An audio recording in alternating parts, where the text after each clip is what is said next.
y me pongo mis gafas de ver la vida de forma positiva. Antiparras variadas y distinguidas al son de la senda sonriente de este mundo nuestro. Y caminar, sí, caminar como si los 1000 caminos fuesen hechos solo para mí, sin miedos, sin mirar atrás, sin complejos. Y limpiamos los cristales de esta enorme pecera. Respiramos, como dice la canción, por la vereda de la puerta de atrás, y que el resto del mundo espere, sí, que espere. En estos tiempos convulsos, donde el morbo, siempre insano, nos enmohece el alma, necesitamos buscar una salida vital, una escapada cargada de esa simple libertad de la que creemos que gozamos, hasta que la realidad, palpable y tangible, nos da directamente en toda la cara, poniéndonos esta del lado siempre más desfavorable. En ese caso, no cumple esas expectativas lo material, pues siempre le buscaremos la falta, la opinión de los demás, la aceptación de la sociedad, y al final te sobra todo, como una enorme maleta cargada de piedras que arrastras continuamente.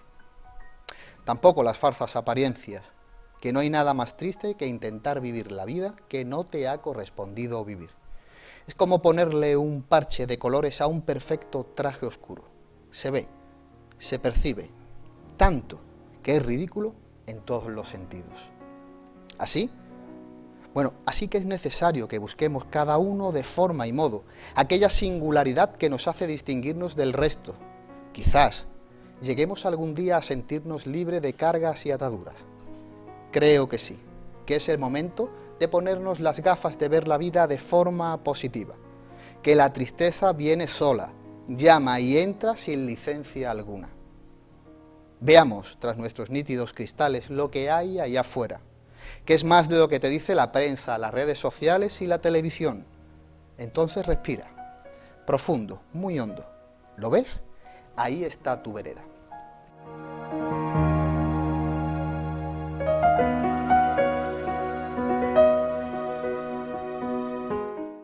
Buenas noches a todos, mi nombre y quien os habla Rafael Montaño García. Sean muy bienvenidos a Café de Levante y hoy en nuestro programa hablamos de visión y hablamos de los problemas de la visión en este siglo XXI, y para eso se encuentra con nosotros nuestro amigo Luis Cerezo Valenzuela, óptico optometrista. Amigo Luis, muchísimas gracias y todo un placer en este rinconcito de cultura de esta Baja Andalucía.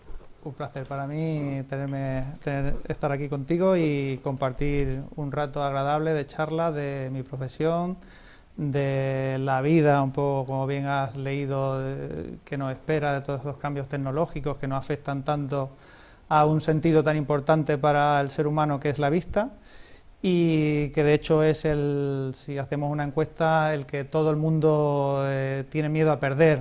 No importa perder el oído, no importaría perder, pero el que más miedo tiene a perder es la vista. Con lo cual, desde que iniciamos, en mi caso, mis estudios, pues preocupados por el tema de la visión, en el ámbito que a mí me corresponde. Luis, era un programa que yo tenía particularmente muchas ganas de tocar, porque será porque el tema realmente me interesa. Yo creo que a nuestros espectadores también. Es un tema de rabiosa actualidad. Es un tema que, aunque quizás no lo encontremos diariamente en la prensa y tal, pero yo creo que a largo plazo va a ser algo nuestro, ¿no? Porque convivimos diariamente con pantallas desde que nos levantamos hasta que nos acostamos. Yo te pregunto, Luis, porque eres óptico optometrista, y me gustaría que me contases, es una pregunta que suelo hacer a muchos invitados al principio, ¿por qué decides emborcar tus estudios y tu tiempo, en este caso, al tratamiento y la mejoría, en este caso, de la visión?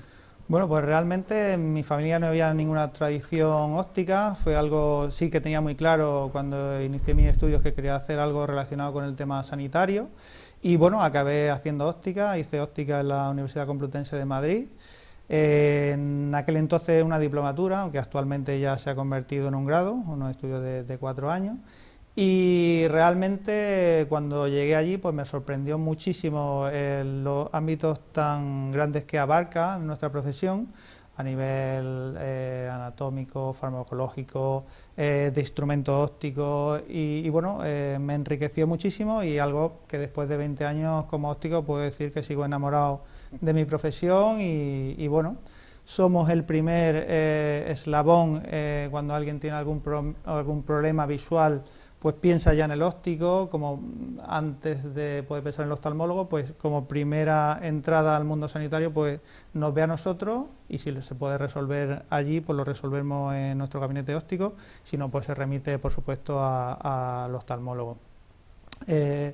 El 80% de las revisiones que hacemos nosotros se pueden resolver perfectamente con un tratamiento, con una gafa o con adaptación de lente de contacto o con cualquier otro tratamiento que nosotros podemos hacer dentro de nuestro ámbito. Luis, hubo un momento cuando empezamos a preparar el programa, me acerqué un poco a la historia de la visión y es abrumador. O sea, es una materia muy difícil, de muchísimo calado intelectual, de mucha profundidad, ¿no? Digamos, porque mete en una gran coctelera, bueno, materias de todo tipo, desde matemáticas hasta física, química, ciencias, grandes eruditos, ¿no? de todos estos tiempos han estado metidos en el mundo y en el trabajo de la óptica, con lo cual para mí fue bastante abrumador. No sé si la pregunta quizás lo abarca mucho, pero me gustaría sí que nos dieses una pincelada. Sí, ¿Cómo ha evolucionado en este caso la evolución de la óptica? Pues si nos remitimos, pues incluso antes de Cristo, si miramos por ejemplo textos de Confucio, nos decía que ya él veía un zapatero con unos vidrios en sus ojos, es decir, que ya desde ese periodo se vio la utilidad del vidrio. Después ha habido avances, pues bueno, al final comentábamos grandes eruditos, pues Leonardo da Vinci, que fue en nuestra época pues un hombre del Renacimiento, un hombre que estaba destinado a descubrirlo prácticamente todo, pues también analizó muy bien el sistema visual, el ojo, absolutamente todo.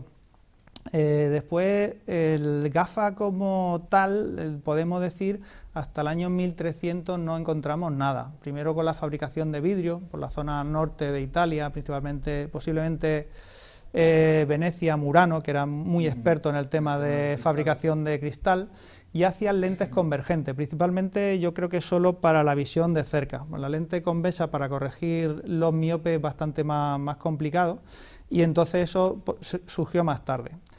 Y en eso, alrededor del 1300, también surgió, claro, tenemos la lente, pero ahora tenemos que sujetarla en algún sitio. Y ahí ya apareció, esas lentes se sujetaban pues como bien con hierro, cobre, cuero, a través de un mango. Así fue evolucionando hasta que ya, sobre el siglo XVI-XVII, sí que ya se descubrió lo que es la varilla de la gafa y el puente. Y ya hubo una gran revolución estética, también daba un poco de prestigio. Quien usaba gafas pues realmente estaba asociado a alguien que sabía leer, que en esa época pues, de la cultura, exacto. Entonces así fue evolucionando hasta prácticamente pues luego en el 1900 Franklin, un americano, pues ya inventó la lente bifocal, que podía ver de lejos y de cerca. Y luego lo que sí es muy novedoso, que parece que hace ya también muchísimos siglos, es la lente de contacto. La lente de contacto realmente empezó a funcionar a partir de 1936, hace relativamente poco tiempo, y ahí sí que había una evolución brutal en cuanto a materiales, adaptaciones, modo de uso. Es decir, antes era tenía un diámetro de unos 11 milímetros y era de metacrilato. Eso se puede usar durante unas horas concretas, porque claro, eso ni oxigenaba el ojo, claro, ni nada. Pero ya fueron evolucionando los materiales y hasta el día de hoy. De hecho, es una herramienta que también se utiliza mucho en óptica como para poder compensar y solucionar un problema óptico, gafas y lente de contacto. Luego, a partir de ahí, pues también el uso de las lentes de contacto para otro tipo de actividades, por ejemplo, corregir miopía, otro tipo de cosas que si quieres lo podemos ver más adelante con el tema de la ortoK y demás, ¿vale? Un poco esta es la evolución a lo largo de la historia, y bueno, nos hemos dejado muchísima gente atrás, pero ha sido simplemente un poco para tener una visión. Además, yo recuerdo estar ojeando y irnos a la Grecia clásica, donde los grandes eruditos y filósofos ya estaban investigando en el tema de la visión y estaban Aristóteles, de hecho, hablaba ya de visión de lejos y visión de cerca. Bueno, como ellos le decían, corto y largo. Es decir, ya se hablaban en esa terminología. Es decir, que esto viene desde que el hombre es hombre, siempre ha tenido problemas de visión. Claro. Me decían también que históricamente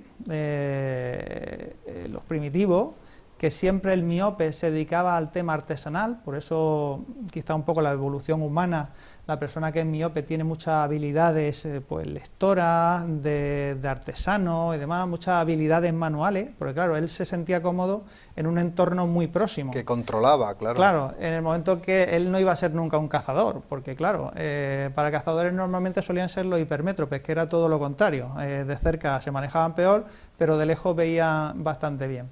Entonces, a lo largo de la historia siempre ha habido una selección y bueno, pues normalmente siempre hemos ido evolucionando de una manera o de otra. De todas maneras es una materia, es una ciencia en la que has dedicado tu tiempo y tiene que ser un auténtico orgullo porque si nos fijamos ciencia, física, matemáticas, geometría, bueno, tecnologías de todo tipo, yo siempre pienso que, digamos que los mejores profesionales y las mejores materias al servicio, en este caso, de la visión, que es... Yo creo que es el sumum de todo, o sea, llegar en pleno siglo XXI con la tecnología que tenemos hoy gracias a esos pilares que se han ido formando desde... A lo largo de la historia, sí, sí, unas cosas evolucionaron mucho más rápido, otras fueron un poco más lentas y cosas que quedan por venir. Se estaba hablando, pues, lentillas intraoculares que son capaces de saber para las personas diabéticas el grado de glucosa que tiene la sangre, es decir, controlar muchísimas cosas. Gafas ahora con 3D, que puedo conseguir ver en 3 dimensiones determinadas cosas, es decir, esto no para, está todo vinculado a la tecnología y con lo cual va a ser también parte de ello. La verdad que cuando hablamos, por ejemplo, del siglo de oro español, ¿no?, el siglo de las conquistas, o el siglo, incluso el siglo XVIII, el siglo XIX, cuando nos referamos a los Quevedos, todos nos imaginamos, ¿verdad?, a Francisco de Quevedo. ¿El nombre de los Quevedos es por la persona en sí? Bueno, se popularizó como ese nombre porque él lo llevaba, una persona conocida, ilustrada, pues entonces se bautizó con ese nombre. Y realmente hoy en día dice unos Quevedos y piensa en una gafa sin varilla y simplemente con los dos orificios. Entonces es curioso, pero se quedó con eso. Luis, y ya dejando un poco esa historia, nos adentramos un poco más en este siglo en el que nos ha tocado vivir, un siglo donde es plenamente tecnológico, desde que nos levantamos hasta que realmente apagamos las luces y nos acostamos, estamos prácticamente con una pantalla delante, de un modo o de otro, de manera directa o de manera indirecta. Bueno, sabemos realmente los efectos que puede llegar el uso de las pantallas, porque sí es verdad que estamos utilizando ordenadores desde los años 90, ¿no?, y televisores desde mucho antes, pero con ese uso tan continuo... Efectivamente esto está causando ahora mismo en el sector científico bastante debate, principalmente sí que ya hay unas evidencias científicas muy claras. Nos estamos encontrando personas, niños y niñas, que son miopes sin tener antecedentes miopes. Nos estamos encontrando fatiga visual en personas que no deberían. Todo esto está afectando muchísimo porque pasamos mucho tiempo delante de un dispositivo digital. Esto supone 3 cosas, principalmente. La distancia la hemos acortado, nosotros la lectura pues lo hacíamos más próxima, nos estamos encontrando ahora mismo distancias desbordadoras, que le llamo yo, que hasta ahora no se daba. Eso provoca una fatiga visual muy importante, y no solo porque voy a estar 1 hora o no, sino que a veces estoy 4, 5, 10, 12 horas delante de ese dispositivo. Segundo, también cuando nosotros provoca una sequedad ocular, porque cuando nosotros estamos concentrados en un dispositivo de este tipo, nuestro ritmo de parpadeo habitualmente en condiciones normales son 15 parpadeos por minuto. Y si nosotros contabilizamos a alguien que esté mirando un móvil, baja a entre 10 y 7 parpadeos por minuto. Esto provoca pues sequedad ocular y demás. Luego hay otro estudio que está relacionado por la pandemia de la miopía, porque podemos hablar ya de pandemia, que nos dicen que los niños pasan mucho tiempo sin que le esté dando la luz exterior. Nosotros tenemos una sustancia que se llama dopamina, que está dentro del ojo, que regula el control, el crecimiento del globo ocular. Entonces, al no activarse esta sustancia, pues provoca que realmente aparecen estas miopías sin que, con lo que decíamos antes, sin que en la familia hubiera nadie miope. Entonces, estos cambios de hábitos, no solo ya del móvil, sino de hacer menos juego en el exterior, que me esté dando menos la luz solar y demás, afecta a esto, a la cantidad de miopía, está afectando también, por ejemplo, a los ritmos circadianos, porque claro, yo a lo mejor a las 12 de la noche estoy todavía con el móvil, mi cerebro interpreta que es de día, entonces me cuesta más tiempo dormir, es decir, todo esto está afectando sustancialmente. Nuestra profesión ante esto, pues al final tenemos que poner soluciones pues dentro de la medida que tecnológicamente tenemos. Entonces estamos adaptando lentes que protegen de la radiación azul. La radiación azul es la que emiten todos los dispositivos LED, móvil, pantalla. La luz azul se prevé que provoca degeneración macular. Esto es un daño en la retina que a alta exposición durante mucho tiempo pues provoca este daño. La degeneración macular en los años 80-90 aparecía con personas de 70, 80 horas, muy mayores, pero ahora está apareciendo con personas ya no tan mayores y son personas que a lo mejor han empezado a utilizar móvil hace 20 años. ¿Qué será, por ejemplo, de nuestros hijos que están usando móvil desde que tienen 3 años? Claro. ¿Qué ocurrirá? No lo sabemos, por eso es importante que esa radiación se proteja, porque además está incidiendo directamente en mi retina, porque la luz LED de un foco, de un alumbrado, de un ordenador, de una televisión, pues llega de una forma un poco más indirecta, pero de un móvil está llegando, es un foco de luz que está llegando directamente a mi retina. Entonces es muy importante proteger de la luz azul, pues con algún tipo de tratamiento, intentar dosificar el uso del móvil, salir más al exterior, bueno, este tipo de recomendaciones que siempre yo creo que van a ser buenas pues para la salud. Yo realmente sin entender de la materia, pero había leído, no sé en qué artículo, esa relación entre la luz solar y la miopía. Pues está relacionada con esto, exactamente, que es con la dopamina, que en el crecimiento del niño, de su globo ocular, cuanto más crezca ese ojo, más miope va a ser, y si no actúa de forma adecuada, pues provoca estos crecimientos de ojos que son grandes y provocan estas miopías. Claro, hay un punto muy interesante que has tocado, Luis, cuando dice, evidentemente, estas nuevas generaciones que ya tienen el modo móvil desde pequeños, ¿verdad? Porque si nos vamos a nuestras generaciones, ¿no? Y a las generaciones pasadas, realmente nosotros hemos pasado casi no media vida, pero, por ejemplo, mis padres han pasado media vida sin un móvil y sin estar en una oficina trabajando 12 horas con una pantalla y, no sé, y hacer las compras de una pantalla y el pedido de tal, o sea, el mundo tecnológico. Ahora quizás están acercándose más, pero ya ellos han pasado media vida. Pero los chavales de nuevo que van a tener la vida completa pegadas a pantalla, con la tecnología virtual que está por llegar y que la tenemos a la puerta de la esquina, todo eso, ¿piensas que cuando todo esto se sale al mercado y se distribuye, hay estudios ya por vuestra parte que dice, oye, sí, pero con estas limitaciones? Realmente estos estudios se han hecho y por esto un poco en la preocupación de los fabricantes, principalmente de lentes a nivel mundial, de lanzar este mensaje e intentar proteger de la sociedad de esto. Pero curiosamente, estas lentes que, por ejemplo, que protegen de la luz azul, tienen un reflejo distinto y curiosamente yo tengo estadísticas que en los países europeos generalmente se venden un porcentaje muy alto porque la gente está realmente muy concienciada en protegerse.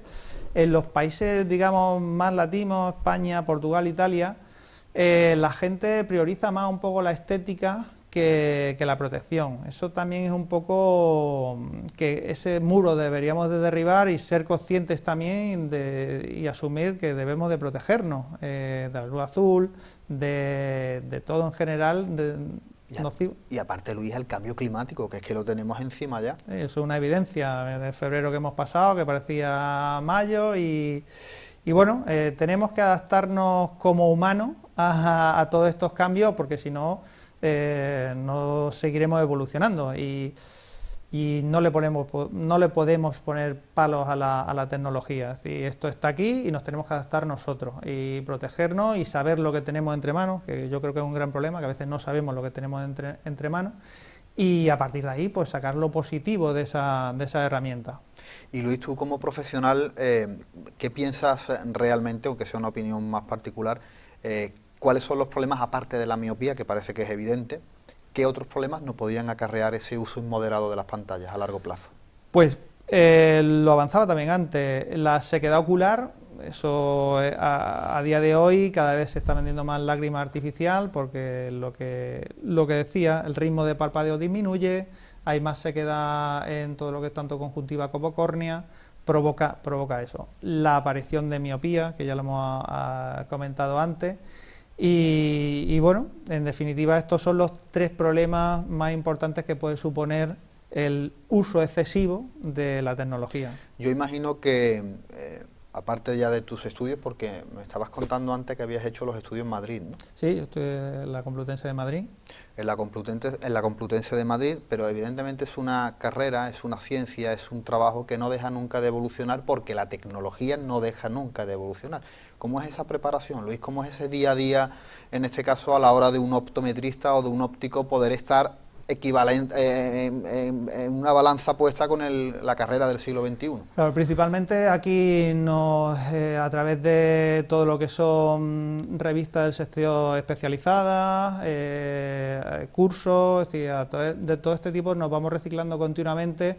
Los proveedores, hay que decir que sí que están muy encima de todos estos avances y se hacen cursos in situ de formación a todo el personal y a nosotros mismos de todos estos avances. Es decir, que a nivel porque nosotros somos los más interesados en ofrecer las mejores soluciones que hay en ese momento en el mercado. Entonces, continuamente, pues ya digo, con revistas científicas del sector, el Colegio de Ópticos también nos tiene al tanto, proveedores, y cursos, asistimos asiduamente a cursos.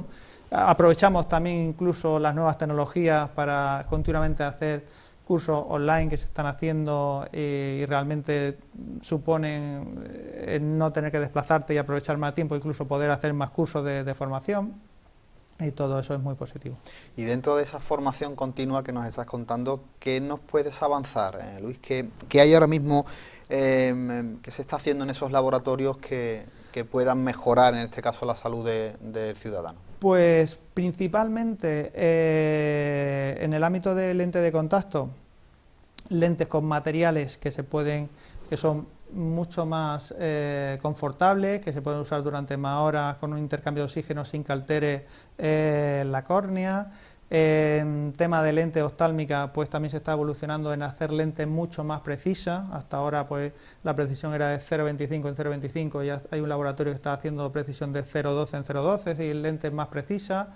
En ámbito de lentes solares, pues ahora filtros que hacen que aumente el contraste en determinadas actividades, pues si juego mucho al golf, pues para que el verde se vea mejor, si hago mucho running, pues para que pueda correr mejor. Es decir, una serie de avances que están siempre en continua evolución, y nosotros siempre estamos deseosos de que saquen ese tipo de cosas, claro, porque nos ayudan para poder resolver casos que se planteen en la óptica. Y sobre todo, Luis, porque como la tecnología avanza tan rápido y las ciencias avanzan y nos encontramos con grandes inventos que cambian la sociedad, ¿no?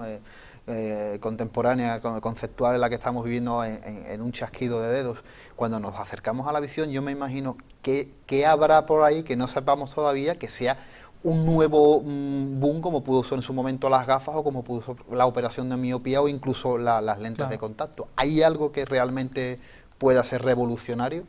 Actualmente se está, por ejemplo, cuando alguien se opera de catarata, hace poco tiempo quitaban el cristalino, metía una lentilla intraocular y veía perfectamente de lejos en condiciones normales, y después de cerca siempre necesitaba gafas.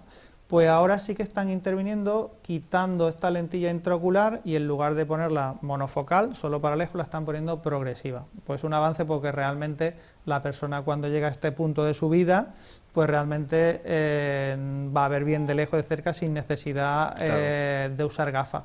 Esto es un poco, pertenece ya al ámbito de la oftalmología, pero bueno, nosotros estamos en este mundo y tenemos que informar y tenemos que estar al tanto de todo este tipo de avances, ¿vale? Principalmente esta, así, la tecnología más novedosa que quizás pueda... más novedosa en cuanto al grado de satisfacción de la población que puede cubrir, ¿vale? Y Luis, antes de pasar a publicidad, me gustaría saber qué países son punteros a la hora de la investigación sobre la visión y sobre la mejora, en este caso, de aparatos sobre la visión. Pues principalmente Estados Unidos, Japón, Francia también tiene una cultura históricamente en tema de lentes, contactología, Inglaterra, pero principalmente Estados Unidos y Japón son muy pioneros en el mundo de la óptica, tanto de materiales como de instrumentos, tecnología y demás. Luis, nos quedábamos en esos países que son pioneros, o digamos que son el buque insignia, en este caso, de la investigación y de las innovaciones en la visión. ¿En qué punto se encuentra actualmente la optometría en España? Bueno, dentro de los países europeos, pues es de los que más desarrollado está y que más potestades tiene a la hora de prescribir, de establecer una relación con el usuario. Tendríamos primero a Inglaterra, aunque ya estaba fuera de la Comunidad Económica Europea. Tendríamos a Inglaterra como primero, allí el óptico tiene un papel que incluso pueden utilizar ciclopléjicos. Ciclopléjicos son determinadas graduaciones, necesitan dilatar la pupila para relajar la acomodación. Nosotros esto aquí en España no lo podemos hacer, pero allí en Inglaterra sí que lo pueden hacer. Pero después de esto, a nivel europeo, seríamos los ópticos mejor cualificados, más preparados y con más formación que hay a nivel europeo. En todo, tanto en ámbito de ejecución como realmente en currículum de Yo estudio. no sé si me equivoco, pero desde mi punto de vista como usuario, yo me puedo imaginar, por ejemplo, a Estados Unidos, donde hay empresas muy importantes en el mundo de la visión, pero también tendrá que ver algo esos altos índices de obesidad, ¿no?, que también puede ser perjudiciales, entiendo que para la visión, por los problemas de azúcar. Y si nos vamos quizás a la otra parte del mundo, a China o Japón, que son países muy tecnológicos, también puede ser por la contaminación que es la que sufren, salen menos a la calle, también son... Claro, actualmente lo que hablábamos antes de si aquí en Europa, digamos que el tema de la miopía en jóvenes ronda un 30%, si nos vamos a Asia, que son muy tecnológicos y quizás también llevan más tiempo en este mundo, llegamos hasta un 45% de miope, es decir, que ahí que ya... es la mitad de la población. Es que la mitad de la población es miope en Asia, principalmente en estos países que están muy desarrollados. Y después lo que hablábamos de Estados Unidos, pues todo lo que la población obesa, lo que genera, bien lo decía, la diabetes, que esto si no está controlada, pues genera degeneración macular, retinosis pigmentaria, es decir, unos problemas irreversibles además en la retina, que entonces provoca principalmente por la diabetes y por la obesidad, evidentemente. Y imagino también que en esos países que le da más el sol, que tiene más horas de sol, porque por ejemplo en África, no sé si es que porque hay algunas regiones que pueden estar un poco menos adelantadas, pero ¿se ve menos el uso de las gafas o es cosa realmente de...? Yo creo que genéticamente posiblemente necesiten menos gafas, genéticamente, y tienen otra serie de problemas. Por ejemplo, un problema que es un poco un localismo, podemos hablar de aquí. Yo cuando estudié óptica en Madrid había una afectación conjuntival que se llama técnicamente pterygium y conocido como uña, ¿vale? Quien tenga una uña sabe perfectamente lo que es. Eso es un crecimiento anómalo de la conjuntiva hacia el interior del ojo, de la parte nasal hacia la parte temporal. Esto que yo en su día, cuando lo estudié, lo vi simplemente en fotos. Cuando me vine a trabajar a la zona de Cádiz, un alto porcentaje de la población lo tiene. Y está provocado principalmente por el viento, la exposición al sol y ese viento cargado de arena, es decir, claro, las condiciones que tenemos aquí.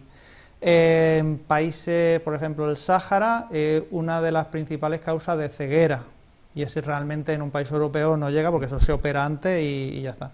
Entonces, hay pequeñas luego circunstancias locales que pueden provocar... Sí, otros problemas diferentes. Exacto, por ejemplo, esta uña también es muy frecuente en Colombia, pero no en un austriaco o un noruego no le va a salir una uña. Claro. ¿Vale? Primero por la exposición al sol y segundo porque no hay un viento cargado de arena como tenemos aquí. Entonces es muy importante para esa persona protegerse siempre de la radiación ultravioleta, con gafas esos días de levante, de playa, pues una gafa que le cubra, y evitar pues que lleguemos a eso. Es algo estético y si no se opera, pues algo que pueda afectar la visión, pero que ya digo que aquí en España ese punto no se llega porque antes se opera. Oye Luis, y una cuestión que quizás le puede interesar mucho a nuestros amigos que nos están siguiendo es los diferentes cuidados que tenemos que tener con la visión dependiendo evidentemente de nuestra edad, ¿no? Los más jovencitos, que sabemos que es muy importante a la hora de afrontar un futuro estudiantil, a una edad mediana y a una edad por supuesto madura. ¿Cómo debían de ser esos cuidados, Luis? Pues nosotros debemos hacernos a cualquier edad, incluso si no tenemos gafas, una revisión anual. Valoramos su agudeza visual, vamos a ver por lo anterior, si tiene alguna opacidad en el córnea, en el cristalino. Y otra cosa también es muy importante, que es algo que aparece de forma muy silenciosa y asintomática, es la presión intraocular alta en el ojo. Esto provoca un daño en la retina, que yo no soy consciente de este daño, y puede provocar una ceguera. Normalmente esto suele haber antecedentes familiares y el hermano sabe que lo tiene, entonces el otro se controla. Entonces, esto, imaginamos el ojo como una cavidad cerrada donde hay unas puertas y unas ventanas con unas determinadas dimensiones. Y hay un fluido que tiene que intercambiarse entre esas puertas y ventanas. Si esas puertas y ventanas son estrechas, ese fluido no es el adecuado y provoca una presión. Esa presión continuada a lo largo de los años puede provocar daño en la retina y provocar una pérdida irreversible de campo de visión. Eso se llama presión intraocular, que luego está asociada a la enfermedad que se llama glaucoma. Eso en la óptica lo detectamos también, que es simplemente una prueba muy sencilla. Y bueno, son cosas que tú a veces puedes decir que no sientes nada, que estás bien, pero a lo mejor puedes tener la tensión alta sin saberlo. Entonces, una vez al año es totalmente recomendable y es algo que en 20 minutos se puede hacer toda una serie de pruebas. Si vemos que hay algo más anómalo, pues podemos entrar en más profundidad, pero en principio es totalmente... Oye Luis, y para los que somos miopes, que yo soy miope y mi familia también, siempre he pensado que la miopía puede ser hereditaria, porque es que, por ejemplo, por parte de mi familia, prácticamente todos hemos tenido problemas de miopía y seguimos teniendo problemas de miopía. Claro. Más miopía alta. Sí, la miopía es como otra cosa más hereditaria, simplemente en la mayoría de los casos es que el globo ocular es un poco más grande de lo normal en longitud axial, ¿vale? Con lo cual la imagen se forma antes de la retina y cuanto más crezco, más distancia hay hasta la retina, entonces más miope soy. Entonces, algo hereditario, algo estructural de tu organismo. Realmente la miopía, la hipermetropía, el astigmatismo, la presbicia no es una enfermedad, es un problema refractivo. No hay nada malo, no hay nada que tu ojo no está insano.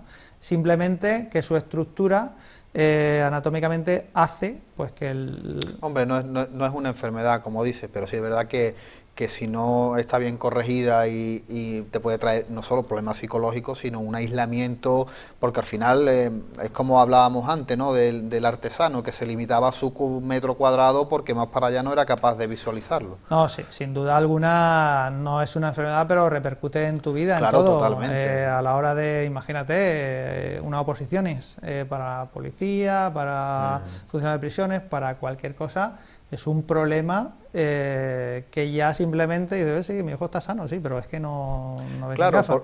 Porque se corrige esa miopía, pero también después está el grado de visión que tú tienes. A lo mejor te corrigen la miopía, pero sigues teniendo un 60% de visión, con lo cual tienes la miopía corregida, pero sigues teniendo muy poca visión. Pero es súper importante que todos los niños, porque una persona adulta, que su sistema visual ya se ha desarrollado, cuando se quite la gafa, pues no ve, pero cuando se las pone puede llegar al 100%.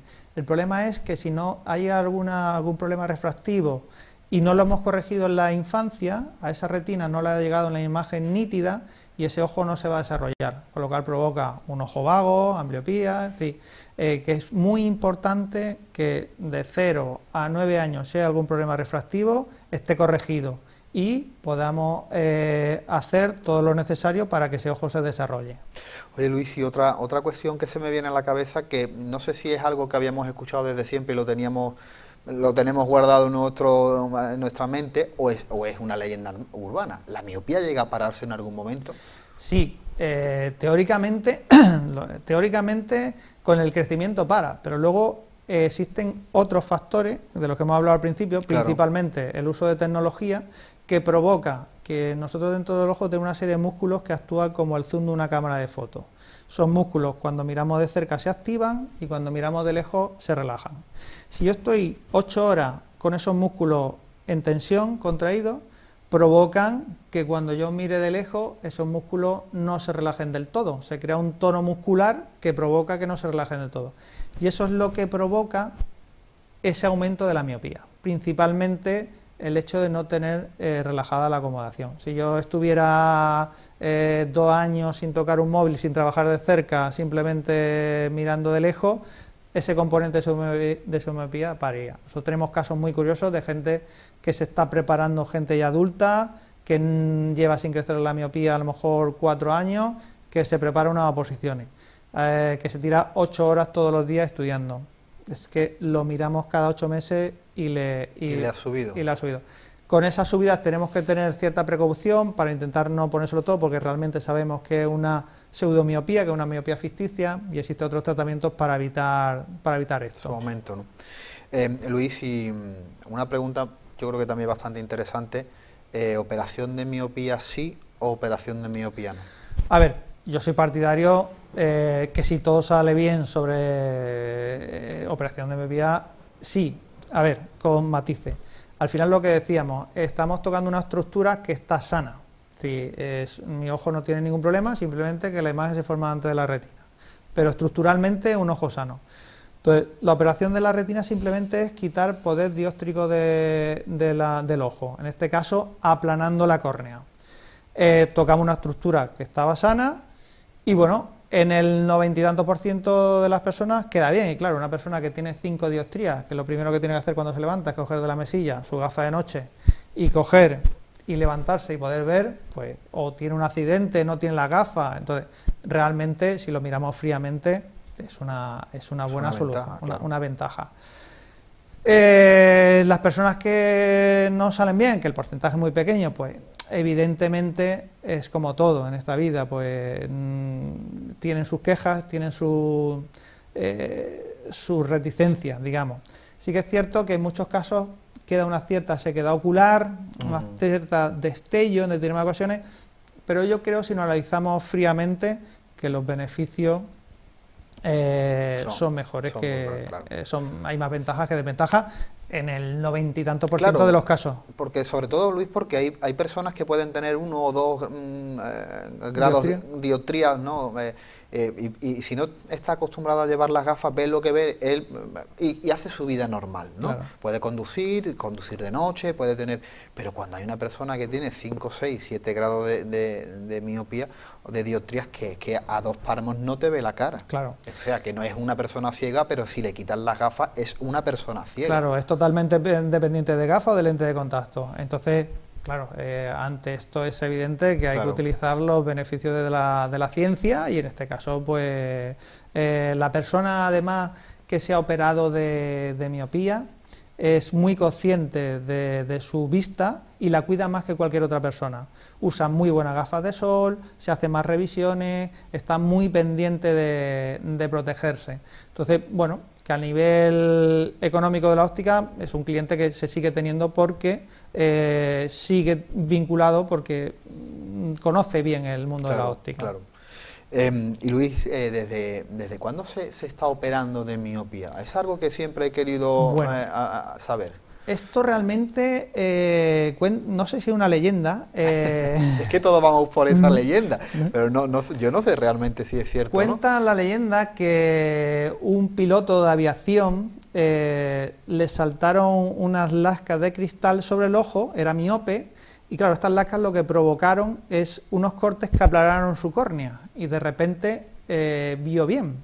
De hecho, las primeras operaciones de miopía, se hacían con el láser Zimmer, que eso mírase la córnea y ve las cicatrices, son cortes como si fueran las manecillas de un reloj, cortes, y lo que hacían simplemente esa estructura aplanarla dando esos cortes. que eso luego generaría unas cicatrices, es decir, era un poco un descontrolado. Pero bueno, alguien tenía que hacer de conejillo de India. Claro. Ahora lo que hacen es, la córnea tiene 5 capas, el epitelio y el estroma, que es la parte más gordita, más ancha, pues la que pulen para conseguir aplanarla y conseguir quitar poder dióptrico del ojo. Evidentemente la pregunta de riesgos, por supuesto, damos por enterado de que todo lo que sea una operación son riesgos, pero sí es verdad que gracias a los profesionales y a las nuevas tecnologías y a ese estudio continuo, el riesgo es bastante cortito, ¿no?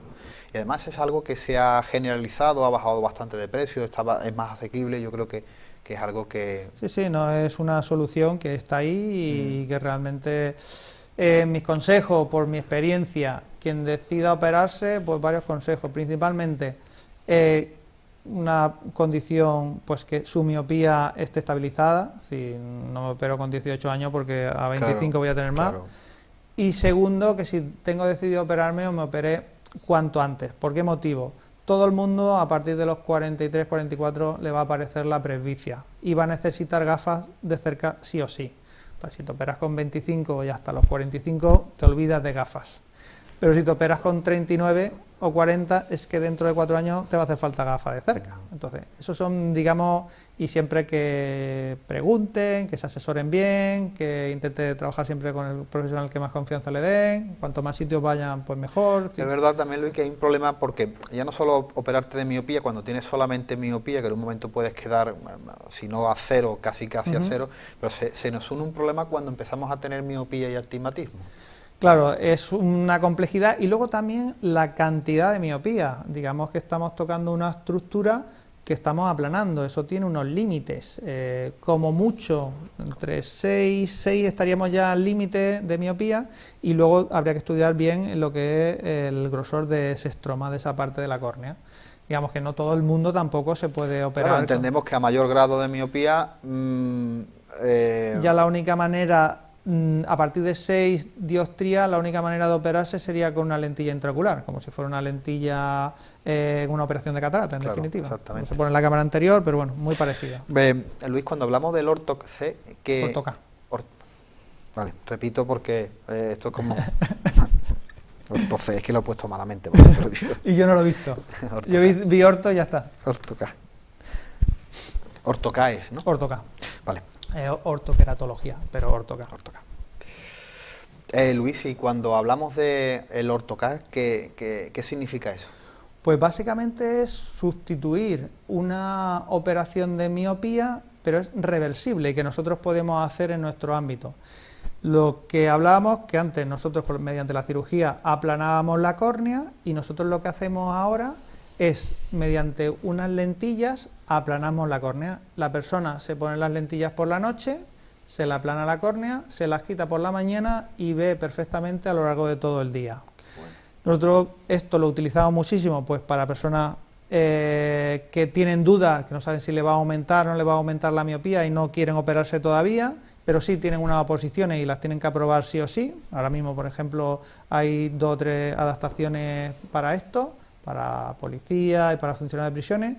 Luego también tenemos un jugador de sanluqueño, por ejemplo, que también se la hemos puesto porque, claro, tenía problemas con sus lentillas actuales y está encantado. Así que es una técnica que se utiliza hace ya mucho tiempo, pero que está evolucionando con nuevos materiales y cada vez hay desafíos más grandes. Antes cubría hasta 2 o 3 dioptrías y ahora cubre hasta 5 dioptrías que podemos quitar. ¿Y para la gente que está operada de miopía también se puede hacer? Habría que valorarlo porque eso va en función de la curvatura que tenga la córnea. A través de una topografía pues podemos valorarlo y ver en qué estado está la córnea. Se puede hacer, no es tan recomendable porque ya la córnea no es tan flexible, entonces es un poco más complicado y es preferible ese ojo no tocarlo mucho más. Sí, que quizás ese Orto-K en evolución a unos años sí podría ser incluso para personas que se han operado de miopía, sin ningún tipo de problema. Sí, sin ningún tipo de problema.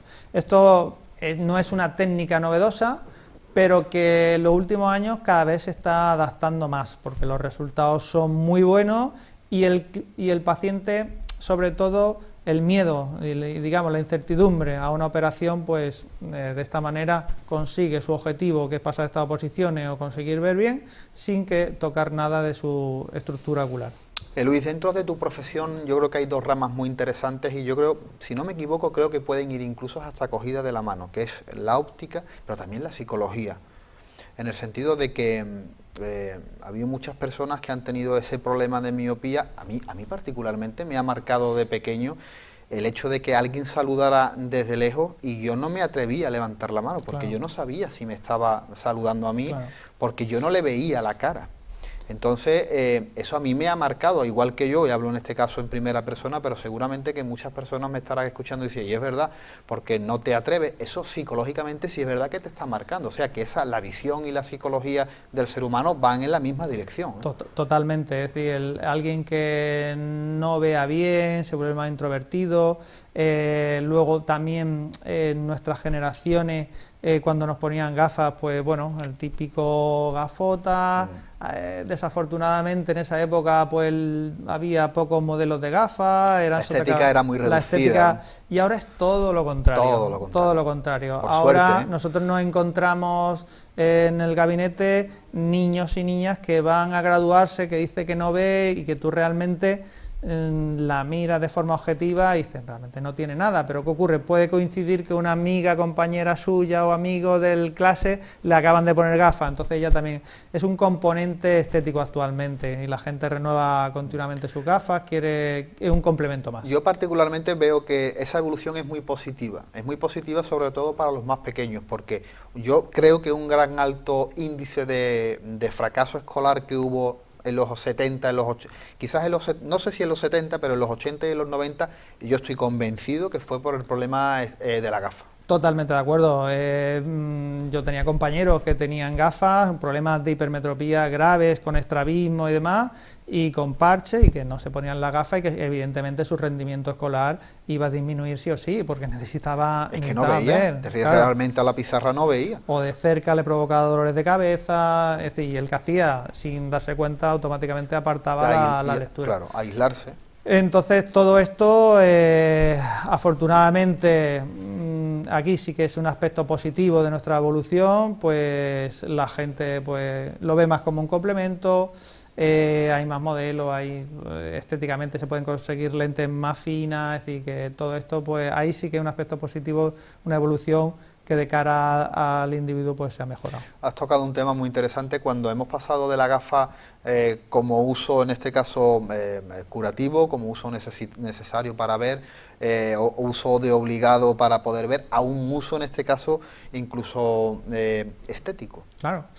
Hay mucha gente, incluso gente que después de haberse operado, hay un presentador muy famoso que está operado pero no se veía, llevaba toda la vida gafas y no se veía sin gafas, con lo cual él lleva gafas sin graduación. Claro. Y hay mucha gente que lleva gafas y no tiene graduación, simplemente como complemento, porque le parece o bien interesante o bien que les da... Es su marca propia. Claro. Es verdad que vivimos en este siglo XXI donde lo mismo que una persona en sí puede crear una marca también define una persona. Claro. O sea, cuando vemos los bigotitos, hipster, no sé qué, es una marca, no deja de ser más que una marca, al igual que en este caso con una sintonía de un programa de televisión.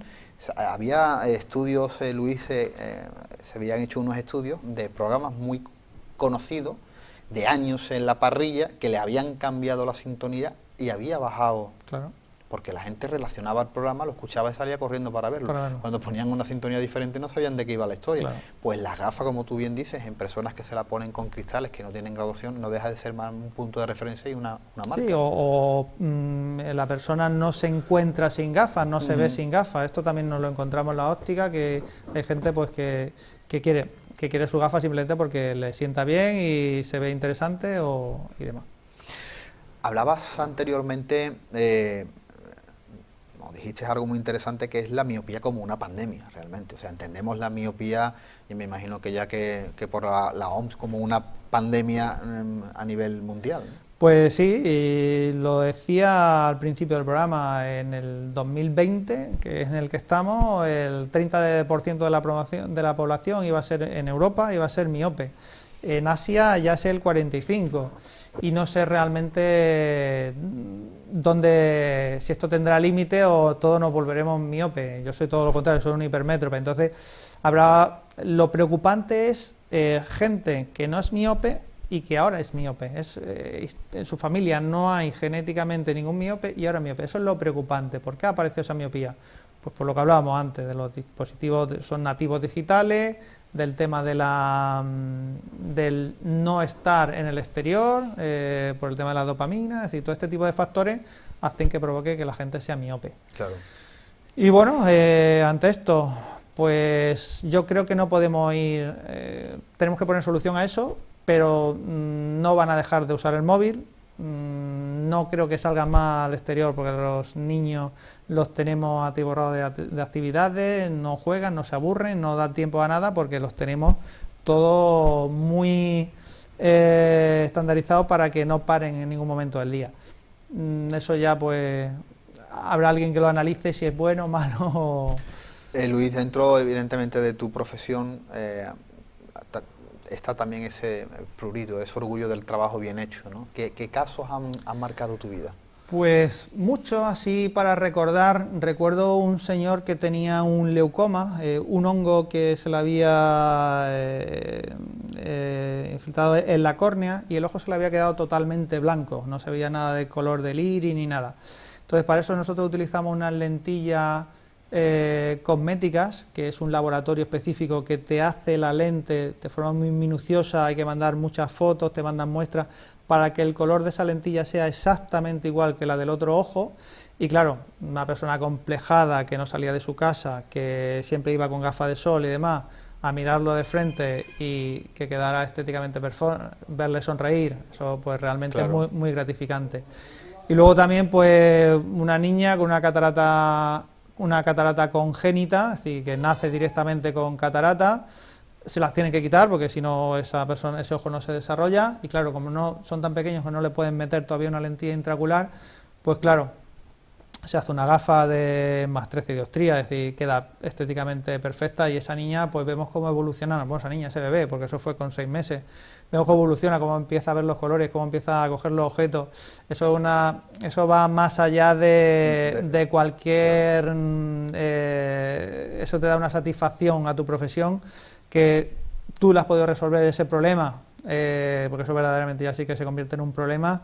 Eso es muy gratificante y realmente es lo que valora a lo largo de los años y por qué sigue enamorado de esta profesión, claro, y por qué sigue intentando hacer las cosas bien por este tipo de casos. A lo mejor, no sé si a ti, pero a muchos de nosotros nos ha llegado esos vídeos típicos, ¿no?, de alguien que en una zona desfavorecida de este planeta, que por desgracia hay muchas, y gracias a ese reciclaje de las gafas o ese reciclaje de los cristales que se pueden adaptar para personas más necesitadas, cuando hay una niña o un pequeño, ¿no?, que no ha tenido nunca la opción de tener la vista graduada y que está acostumbrado a ver pues de 2 palmos o 3 palmos y consigue ponerse la sonrisa, eso paraliza sí, no, eso no tiene precio y además es algo que se puede hacer tan fácilmente que bueno, que a veces no somos conscientes de lo vulnerable que son muchos y que con poco se puede solucionar. Claro, exactamente.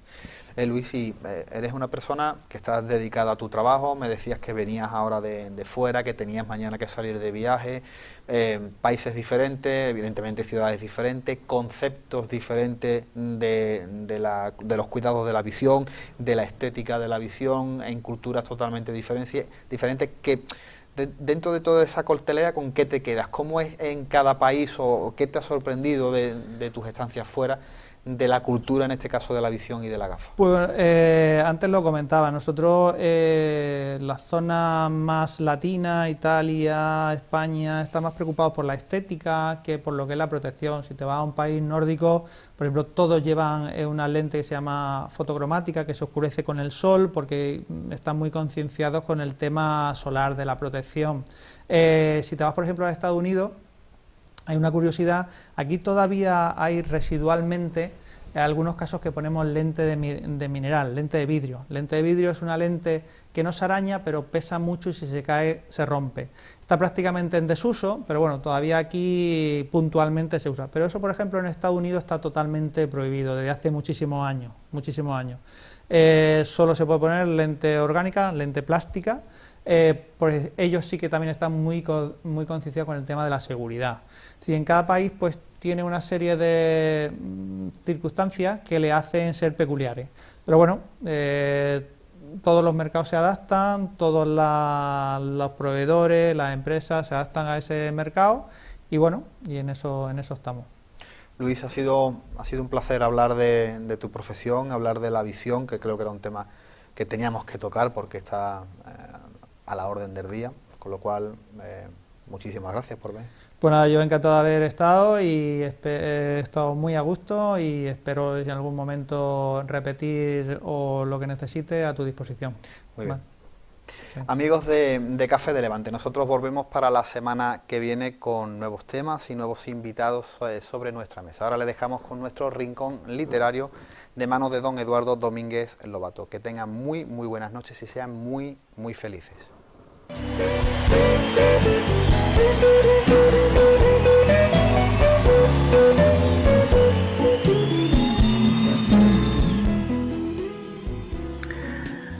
Hace ya 10 años que recorro el mundo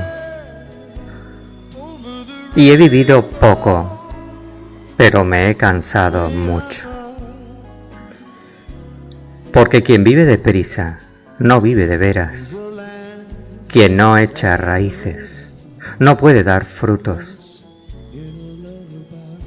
Y ser río que corre, ser nube que pasa, sin dejar recuerdo ni rastro alguno, es triste. Y más triste para quien se siente nube en lo elevado, río en lo profundo. Ahora quisiera ser árbol mejor que ser ave, quisiera ser leño mejor que ser humo, y al viaje que cansa, prefiero terruño.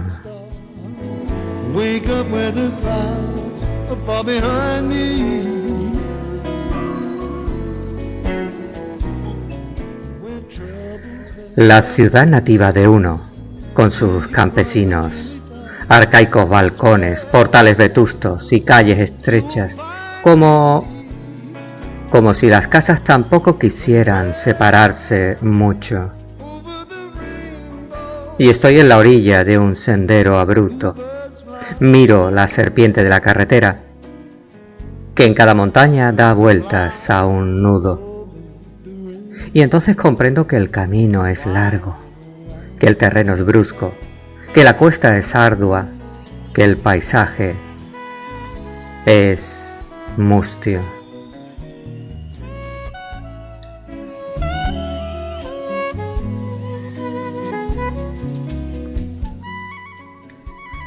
Señor, ya me canso de viajar, ya siento nostalgia, ya ansío descansar muy junto de los míos, donde todos rodearán mi asiento para que les diga mis penas y mis triunfos, y yo, a la manera del que recorriera como un álbum de cromos, contaré con gusto las 1001 noches de mis desventuras. Y acabaré en esta frase de infortunio: creo que he vivido poco, pero me he cansado mucho.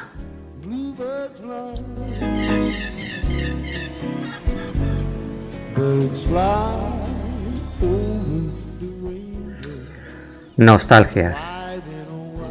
Les habló Domínguez Lobato Eduardo.